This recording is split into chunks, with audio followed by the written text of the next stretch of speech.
C'est dans une atmosphère recueillie qu'une petite poignée d'officiels et de citoyens se rassemblent en mémoire des 13 152 juifs, victimes des crimes racistes et antisémites pendant la Seconde Guerre mondiale en France.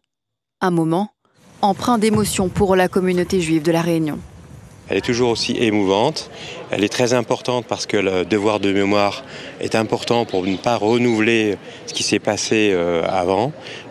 Ça met en lumière le fait qu'on peut déraper, comme ça a été le cas de l'État français, mais il le reconnaît avec les mots, à travers un discours vraiment très émouvant du représentant de l'État.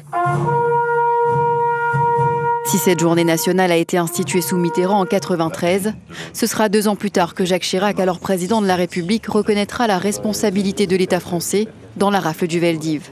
Des choses qui ont été reconnues, des choses qui doivent être connues.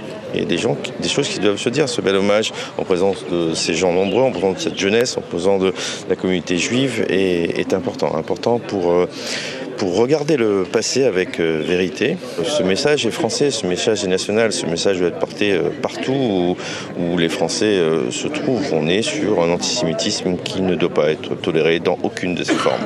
Devoir de mémoire dans un contexte où la France continue de faire face à des violences antisémites, un combat qui se veut toujours d'actualité. En 2024, 1570 actes antisémites ont été recensés en France, selon le ministère de l'Intérieur.